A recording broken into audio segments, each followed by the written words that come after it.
Welcome back नाजरीन। आप देख रहे हैं प्रोग्राम सब्ज़ इनकलाब और आज के प्रोग्राम में हम बात कर रहे हैं कि पाकिस्तान में जो काश्तकारी है वो क्यों मुश्किल होती जा रही है। खार साहब, जिस तरह से प्रोग्राम पे ब्रेक पे जाने से पहले बात हो रही थी कि 53 लाख का अगर कोई सोलर पैनल अफोर्ड नहीं कर सकता तो मुझे क्विकली ये बताइए कि क्या सोल्यूशंस हो सकते हैं, क्या पॉसिबल ऐसी सोल्यूशंस हैं जिनसे ये लोग सोलर पैनल भी अफोर्ड कर सकें या मल्टीपल जो अल्टरनेट एनर्जी की सोर्सेज हैं क्या उस पर डिपेंडेंसी इनकी जाए, किस तरह से इनका जो ये मसला है उसको हल किया जा सकता है। मौसम, पहली बात तो ये है कि 53 लाख कोई ऐसी फिगर नहीं है जिस पे हम फंस जाएं। ठीक, 53 लाख सोलर अगर पाकिस्तान में आज भी दूसरी दुनिया से कंपैरेटिवली महंगा है।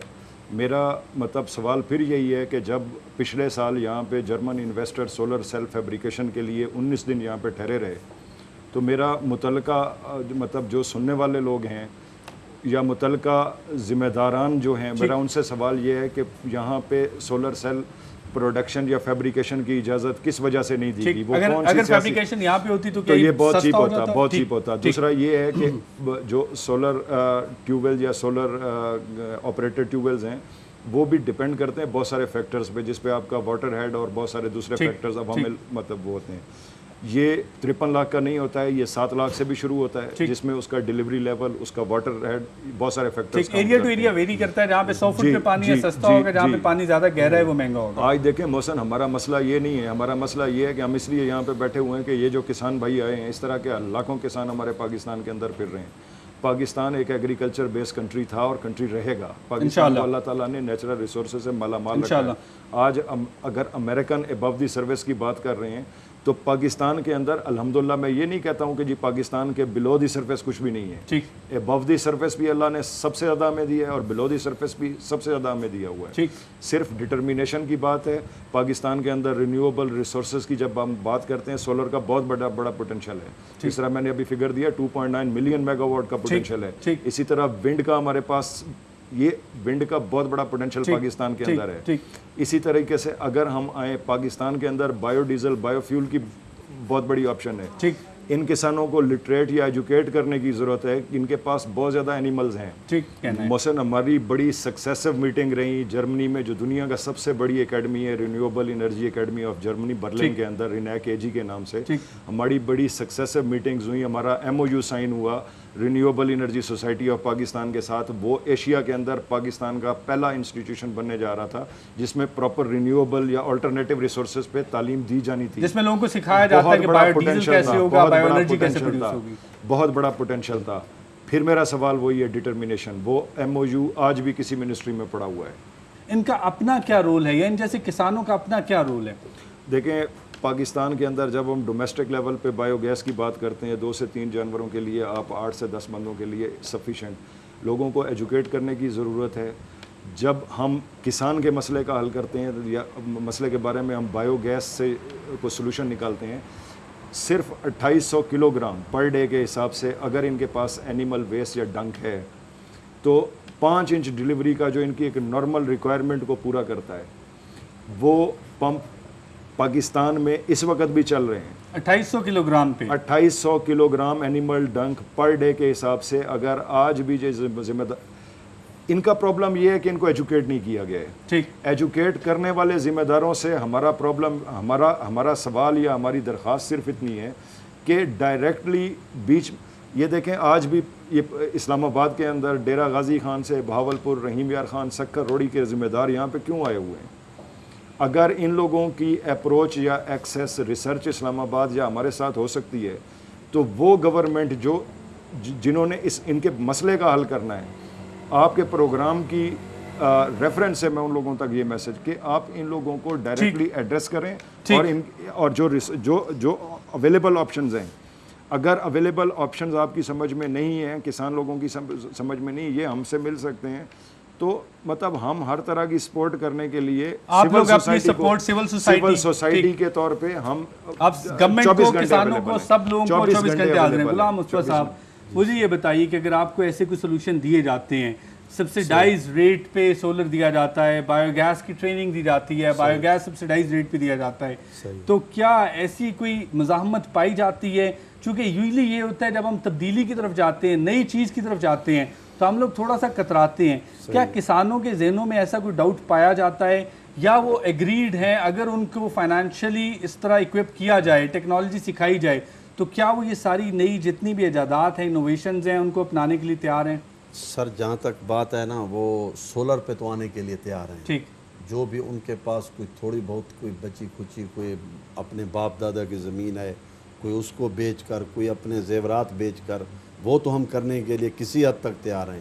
لیکن اس کی بات یہ ہے کہ ہمیں نہ کوئی بینک ہمیں گارنٹی دینے کے لیے تیار ہے. اچھا دیتا ہے تو بینک گارنٹی اس کے جو ایکسپینسو ہیں بینکوں کے 14%, 13%, 16%, تو اس کو ہم پے نہیں کر سکتے. ٹھیک سر اس کے بعد ہمیں یہ ساری جو باپ دادا کی زمینیں بچی ہوئی ہیں یہ بیچنی پڑیں گی. ایک ٹریکٹر کی ہم قسطیں نہیں ادا کر سکتے. تو نالج ہی نہیں, انفارمیشن ہی نہیں ابھی تک پوری پہنچی ہے کہ کیا کیا پاسبل سورسز ہو سکتے ہیں انرجی کے. کسان کو وہ بیسک انفارمیشن ہی نہیں ہے ابھی تک. تو سلوشن کیا ہے کہ کس سے یہ سارے مسئلے کا حل کیا جائے؟ وہ کون کون سے سٹیک ہو؟ ہم لوگ اس وقت کرٹیسائز نہیں کرتے, ہم لوگ صرف یہ ریکویسٹ کرتے ہیں کہ کس طرح سے ان کے مسائل کو حل کیا جا سکے. What do you think, what is the way forward? Because اگر 53 لاکھ کی بات کی جائے وہ ان کے پاس موجود نہیں ہے, بایو گیس کی بات کی جائے بیسک انفارمیشن نہیں ہے, اگر بایو ڈیزل کی جو کراپس ہو سکتی ہیں, بایو ڈیزل کی کراپ پہ میں جانے سے پہلے اس لیے چاہتا ہوں کہ ایکسپرٹس اس پہ بات کریں چونکہ وہ کراپس ڈائریکٹلی کنفلکٹنگ ہوتی ہیں فوڈ سیکیورٹی کے ساتھ. سو وہ بھی ایک چیز ہے, وہ بھی بالکل دانش مندی کے ساتھ, عقل مندی کے ساتھ اس کی کاش ہونی چاہیے. So what is the way forward then? What do you think, what do you suggest?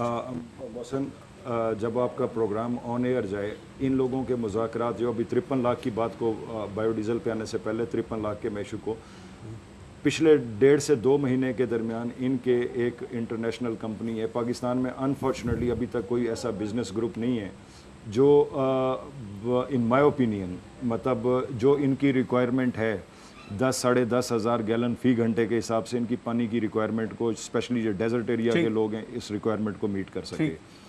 جو یہ کسان وہ مختلف پاکستان سے آئے ہوئے لوگوں, ہمارے ریفرنس سے جو ان کی انٹرنیشنل جس میں بیسکلی جرمنز ہیں, ان کے ساتھ جو ان کے مذاکرات ہوئے ہیں جہاں پہ 53 لاکھ کاسٹ کی بات آئی, ان لوگوں کا ایک بہت جائز سا مطالبہ یہ ہے گورنمنٹ آف پاکستان سے, یہ 20 سے 25% آج کی تاریخ میں پیسے ادا کرنے کو تیار ہیں.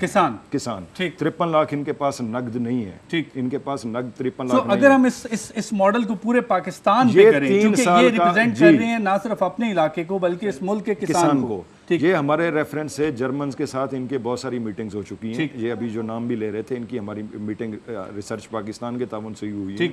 اب پرابلم یہ ہے کہ یہ 3 سال کا کوئی انسٹالمنٹ پلان مانگ رہے ہیں, 25% آج ایڈوانس دے کے.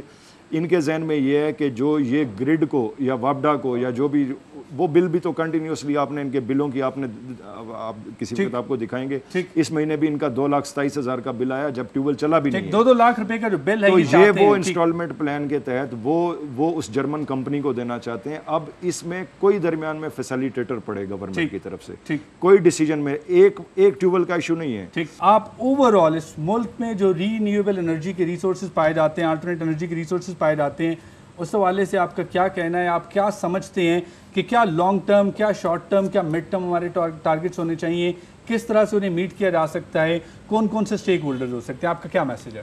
میری محسن بھائی اس پروگرام کے حوالے سے ایک ہمبل سی ریکویسٹ ہے تمام سٹیک ہولڈر سے اور تمام اپنے دیکھنے والے ویورز کے لیے. ہمیں اپنے بچوں کو ایک صاف ستھرا مستقبل دینا ہے. صاف ستھرا مستقبل کوئلہ جلا کے, پیٹرول جلا کے, ڈیزل کو جلا کے انفارچونیٹلی نہیں آئے گا.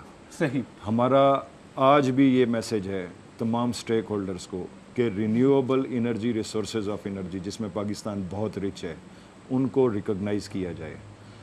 ایکچوئل سٹیک ہولڈرز جن کے روزی روٹی اس روزگار کے ساتھ وابستہ ہے, ان لوگوں کو آئیڈینٹیفائی کیا جائے, ان لوگوں کو آن بورڈ کیا جائے. ان کے وساطت سے سول سوسائٹی کے اندر رہتے ہوئے ان کمپوننٹس کو یا ان لوگوں کو اوور آل ڈٹرمینیشن کے ساتھ ریکگنائز کیا جائے تاکہ وہ ایک پبلک اوپینین بلڈ کر سکیں. اب کیا سمجھتے ہیں کہ اگر کسان کی حالت نہیں سدھرتی تو کیا ہوگا؟ مستقبل کیا ہے آپ کا, آپ کے بچوں کا, آپ کے خاندان کا؟ سر ہمارے بچوں کا تو, کسانوں کے بچوں کا یہ حال ہے, نہ ہم ان کو آگے تعلیم دلوا سکتے ہیں, نہ ہم اپنے بچوں کی شادیاں کرنے کے قابل رہے ہیں. تو ہمیں تو آگے جو ہے نا بس کچھ نہیں دکھائی دیتا, اندھیرا ہی اندھیرا ہے. Thank you very much. जो आई थिंक कि एंड पे मुझे कुछ ज़्यादा कहने की ज़रूरत नहीं है, जिस तरह गुलाम मुस्तफ़ा साहब ने बात की। नाज़रीन, ये वो किसान हैं जो कि आपको आपकी खुराक की ज़रूरियात पूरी करते हैं। पूरी दुनिया में आप बड़े फ़ख्र से कहते हैं कि हमारे मुल्क का बासमती चावल सबसे बेहतरीन है। बड़े फ़ख्र से कहते हैं कि हमारे मुल्क की टेक्सटाइल इंडस्ट्री सबसे बेहतरीन टेक्सटाइल की प्रोडक्ट्स पैदा करती है। वो कपास इनकी मरून मिन्नत है, वो गेहूँ, वो जो गंदम है, जो शुगर है, जो आप दालें खाते हैं, जो चने खाते हैं, वो इनके मरून मिन्नत है। अगर इनका ये कहना है कि हम अपने बच्चों की शादियां नहीं कर सकते हैं, अगर इनका ये कहना है कि हमारे बच्चों का कोई मुस्तकबिल नहीं है, वो तो फर्दर काश्तकारी भी नहीं कर सकते, पढ़ेंगे क्या, वो तो काश्तकारी भी नहीं कर सकते, क्योंकि हमारी ज़मीनें भी बैरन हो रही हैं सिर्फ इस बिजली के बहरान की वजह से। तो आप मुझे ये बताइए कि जो सफ़ेद पोश लोग इस वक्त समझते हैं कि सब ठीक है, सब ठीक नहीं है। अगर ये लोग ठीक नहीं हैं तो डायरेक्टली आज ये सफ़र कर रहे हैं और 6 माह 1 साल बाद इनडायरेक्टली हम लोग भी सफ़र कर रहे होंगे। ये सब के लिए लम्हा फ़िक्रिया है। हुकूमत से मैं दरख्वास्त करूँगा कि पाकिस्तान में इस वक्त रीन्यूएबल एनर्जी के बहुत सारे रिसोर्सेज हैं। इफ्तिखार साहब जैसे बहुत सारे ऐसे लोग आपकी अपनी मिनिस्ट्रीज़ में बैठे हुए हैं, प्लीज़ उन तक जाइए, उनके टेबल्स पे जो फाइल्स पड़ी हुई हैं उनको कहिए कि काइंडली ये हमारे तक लेके आए और उन पे जो वायबल सोल्यूशंस हैं, डिसीजंस लेने वाले हैं, वो हंगामी बुनियादों पे लीजिए। ये मत सोचिए कि हमारा वक्त तो जाने वाला है, शायद नई हुकूमत आएगी तो वो डिसीजन लेगी। इस वक्त हमारे पास 2, 4, 6 महीने नहीं हैं। आज के आज अगर मसला हल कर सकते हैं तो हमें ये करना चाहिए। अगले प्रोग्राम तक अपने होस्ट मोहसिन कमर को इजाज़त दीजिए। अल्लाह हाफ़िज़।